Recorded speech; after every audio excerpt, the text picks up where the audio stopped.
আসসালামু আলাইকুম। কেমন আছেন সবাই? আশা করছি সবাই ভালো আছেন। আলহামদুলিল্লাহ আমাদের মোটামুটি পরিস্থিতিটা ভালোর দিকে আছে। অনেকদিন পর একটা ভিডিও মেক করছি। তো আগস্ট মাসটা মনে হয় যেন শেষই হতে চাচ্ছে না।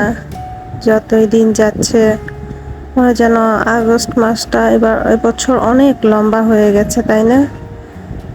এই যে এত বড় বিপদ গেল আমাদের উপর দিয়ে, এত মানুষ মারা গেল, এত স্টুডেন্টদের আন্দোলন হলো, এরপর শুরু হলো বন্যা পরিস্থিতি, সরকার পরিবর্তন, একের পর এক মনে হয় যেন আমাদের জীবনের উপর দিয়ে কি বয়ে যাচ্ছে আল্লাহই ভালো জানেন। আর শুরুটা আমি ছাদে এসেই শুরু করলাম। আজকে অনেকদিন পর ছাদে এসেছি, বলতে গেলে প্রায় 15-20 দিন পর আমি ছাদে এসেছি। এসে দেখি ছাদের পরিস্থিতি একদমই খারাপ, পুরা বন জঙ্গল হয়ে গেছে। জানি না জঙ্গলগুলো কবে সাফ করব, কবে এগুলো পরিষ্কার করব, আল্লাহই ভালো জানে। এরকম একটা পরিস্থিতি হয়ে গেছে যে এত গাছপালা, এত আগাছা হয়েছে, সুন্দর কিছু ফুলও ফুটেছে, যে ফুলটা আমার অনেক পছন্দ। গাছের পাতাগুলো বেশ সুন্দর, ভীষণ ভালো লাগে আমার দেখতে।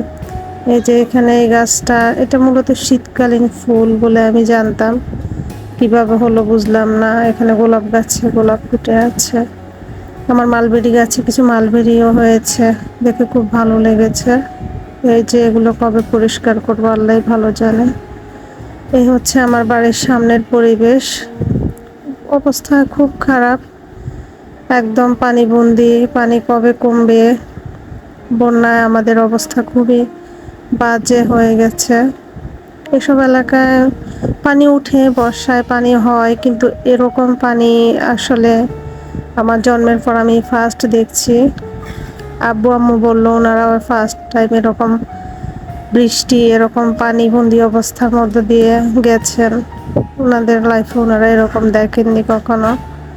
এই যে আমাদের ঘরের একদম লাস্ট সিঁড়ি পর্যন্ত পানি চলে এসেছিল, এই আর কি। আমাদের সামনের ঘরে তো, এখানে আমাদের ভাড়া ঘরটাতে তো প্রায় আর 4 ইঞ্চির মতো হলেই পানি ঢুকে যেত, অল্পের জন্য আর ঢুকেনি। এটা আমাদের বাড়ির রাস্তার অবস্থা। এই যে এই দিক দিয়ে আমরা বাড়ি থেকে বের হই, খারাপ অবস্থা, খুবই বাজে একটা অবস্থার মধ্য দিয়ে যাচ্ছি। এদিকে আমার মেয়ে বারবার সে বাইরে যেতে চাচ্ছে, রেস্টুরেন্টে যাবে। বললাম যে কি করতে চাও? ও বললো যে ও রেস্টুরেন্টে খেতে চায়, খেলনা কিনতে চায়। ভাবলাম বাসায় কিছু তৈরি করে দিই। বাসায় ফার্মের চিকেনটা শেষ হয়ে গেছে, তো দেখলাম যে কিছু চিংড়ি মাছ আছে, চিংড়ি মাছগুলোকে ভাবলাম যে ফ্রাই করে দিই ওকে একটু স্পেশালভাবে রেস্টুরেন্টের মতো করে। তো এখানে চিংড়িগুলোকে আমি চামড়া ছিলে মাঝখান থেকে কেটে বাটারফ্লাইয়ের মতো করে নিয়েছি। আর একটু সয়া সস, একটু আদা বাটা, একটু রসুন বাটা, একটুখানি লেবুর রস, একটু মরিচের গুঁড়া, লবণ দিয়ে মাখিয়ে নিব। খুব বেশি মশলা দেওয়ার প্রয়োজন নেই, অল্প মশলাতে এটা বেশ ভালো হয়। আমি আগেও করেছি, টেস্টটা ভালো আসে।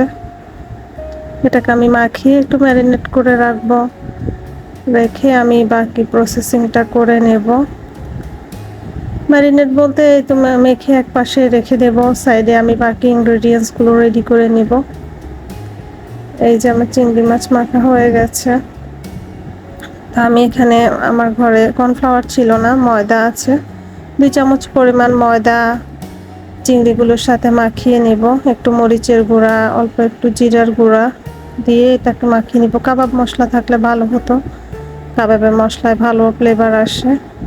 দিয়ে অল্প একটু পানি দিয়ে এটাকে মিক্স করে নিব। মিক্স করে নিয়ে এরপর বিস্কিটের গুঁড়া এটাকে কোটিং করে নিব, ভালো করে কোট করে গরম তেলে ভেজে নেব। গরম তেলে যখন ভাজা হয় অনেক মিষ্টি গন্ধ বের হয়, ভীষণ ভালো লাগে। এই যে আমি পানি দিয়ে ডোটা করে নিয়েছি, করে এবার চিংড়িগুলোকে আমি বিস্কিটের গুঁড়ার মধ্যে, ব্রেড ক্রাম্ব ছিল না তো টোস্ট বিস্কিট দিয়ে আমি ইয়েটা করে নিয়েছি, বিস্কিটের গুঁড়াটা রেডি করে নিয়েছি। এগুলোকে ভালো করে এভাবে কোট করে নেব। সবগুলো আমি কোট করে নিচ্ছি। কোট করে নিয়ে একটু চেপে চেপে করব, যেন বিস্কিটের গুঁড়াগুলো চিংড়িগুলোর সাথে লেগে যায়।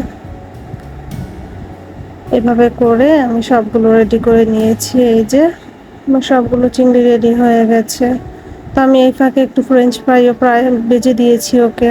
ফ্রেঞ্চ ফ্রাইটা আমি রেডি করে রাখি, বক্সে করে ফ্রিজে রাখি, মাঝে মাঝে ওকে ভেজে দিই।